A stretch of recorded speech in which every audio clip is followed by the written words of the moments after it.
When you going to invite me, man? I'm never gonna shy away, never, never. And I will try to score. If I don't score, next day I will try to score. I wanted to reach 1,000 goals in life. You know, how old are you going to be then?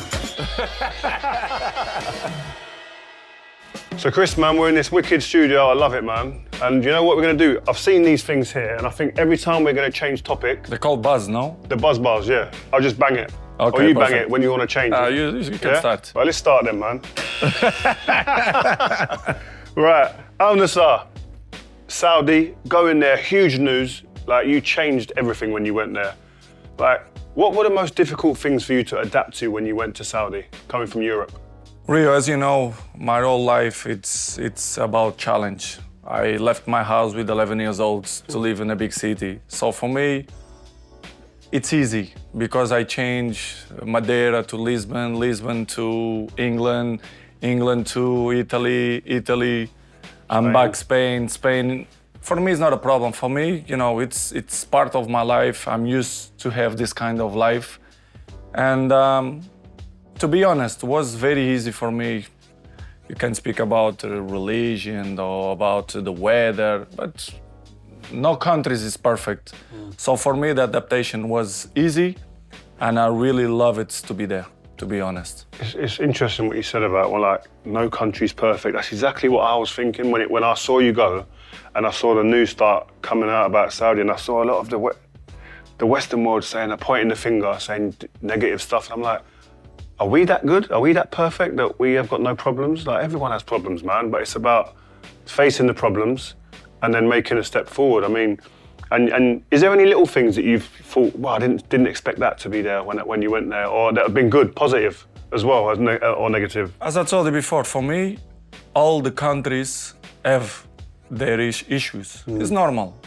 There, they have fantastic things. To be honest, I'm really happy to be there, me and my family. I saw you on the beach. And yes, for example, the Red Sea, which is my second house or the first house, because it's place that unbelievable. It's like a diamond there. I love to be there. When are you going to invite me, man? What's going on? I need to know my family. We speak about that. You will love it, you and your family. Trust me, it's one of the most beautiful places I've ever been. Yes, yes. And not only that part, they have, for example, Alula, which is in some place in the desert. Have you been there? I've Yes, been of there. course. It's an amazing place. You've been in Alula? Yeah, when I went there, yeah, my friend started crying. It's beautiful. We went into the hotel, and my friend was sitting. I looked around, and my friend, he was like, Yeah, you know why? Oh. Because it's sagrado. Como é que se diz sagrado?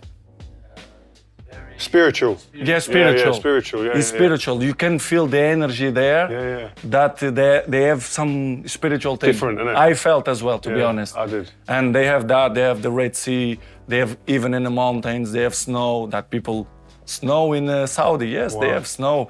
They have everything. So it's a lovely country. I love to be there. My family love to be there. And as I told you, the adaptation for me wasn't too difficult. And I'm happy there. What are the differences between the leagues? Because everyone says, the league's not any good there. Well, you play there, you know. Like, what's the differences? All the leagues, they are different. In my opinion, it's the people speak more than they really know. All the leagues, in my opinion, they have issues. But the league, I tell you, 100%. And you can, when you're gonna do interview to another players who play there, they will tell you it's not easy. It's not easy. It's very difficult. Plus the weather, which is very hot, and you know when it's hot, it's hot. more difficult to maintain the level of the game. But in my opinion, the league is very, very good, and they still grow and improve. And I'm happy because I was the pioneer of the country in football, so I'm glad for that. Yeah, a bit like Beck's in America with the MLS. What he's doing over there and what he's done has been magic. And what you're doing here, even to my mind, even you've created a whole movement of people coming. How much pressure did you feel being the first real big star to come out and then say to everybody, "Come on, follow me"? How was that big pressure for you? Really, you know, as I was young, you know, I had a different personality. I believe and myself in other, not only in football, but in other areas as well. To be honest, was zero pressure. I didn't have any pressure. What? When I moved there, I didn't feel pressure. Well, For me, pressure. Even with everyone going crazy. You know, crazy. for me, the pressure, it's the people who was in a war, that they don't have foods to eat, that deal with the guns during the night, shots. For me, this is the real pressure. As I told you before, I left my house with 11, 12 years old. I cry every day. So, honest, I'm not gonna tell you that to be cocky or whatever, but pressure was zero. Of course, you have the other issues. Make sense, gonna work out. Professionally. Yeah. But in the other way, to be honest, I felt free because any place I play, I show my level. And I knew it that I will be there. I will show my level as well. I will improve the league. And I knew it that the players will follow me. I knew it because not only the terms of financial, which is obvious, the main point, you can say, but as well the culture of football. I knew it, the culture of Saudi football was nice because I have friends who played there before, coaches, Portuguese coaches was there. And of course, if you ask me, you expect so quick a big stars will move there? No. But I will expect that the football will change because of me. Did you I can't get my head out of you crying when you left home at 11. What was that whole process like and that feeling like? Because I know how close you are to your mum. Like I always, when the people ask me about you, the first thing I always say, he's a family man. And like your mum's connection with you is like, mine with my mum, what it was. Like, so leaving your mum, for any young people that are watching, how difficult is that and how did you deal with that? For me, it was the main point, the big switch of my life was to suffer a lot in that moment. This is why I'm more willing and capable now to deal with the bad moments, which we all have bad moments. When I moved with 11, 12 years old, there was the really, really hard for me without my family, my mom, my daddy, my brothers and sisters.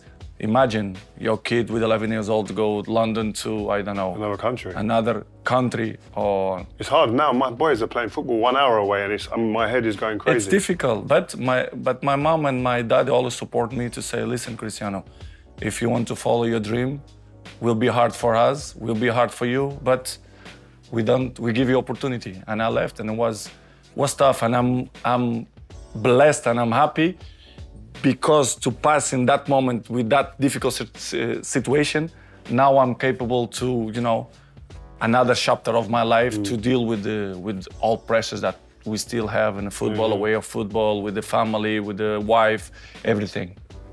Hey, listen, let's go to Euro 24. So, you need to do that again, sorry. Euro 24. And listen, I couldn't come and speak to you without asking you, like, now you've had time to reflect.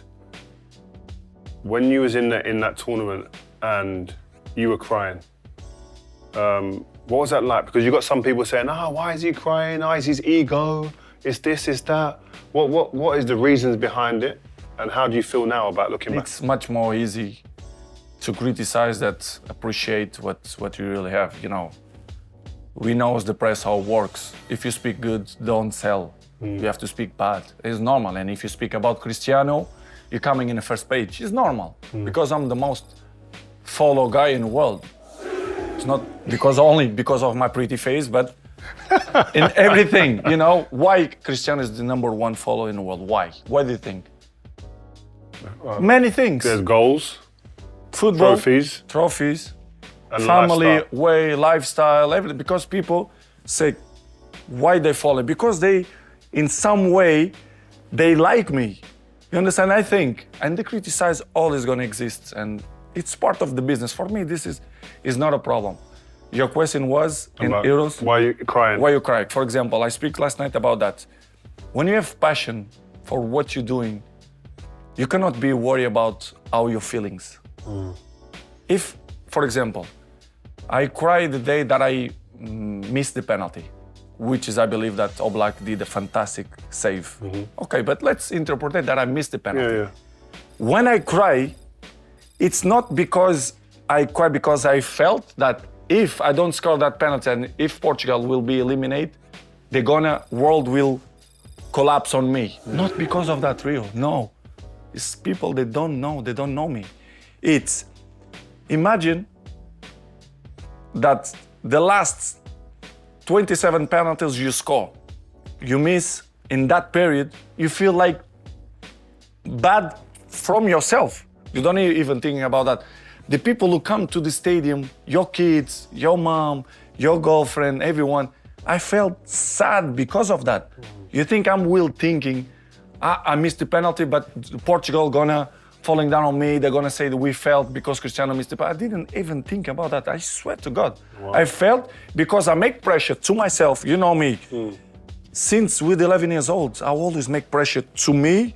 Cristiano, you are the best player in the world. In my mind, I'm always thinking in that way. And I put a lot of pressure to myself. You have good sides when the things go good, okay? But when the things go wrong, you feel that too because you make too much pressure to me. I make pressure to me. But I love that, I know to deal with that.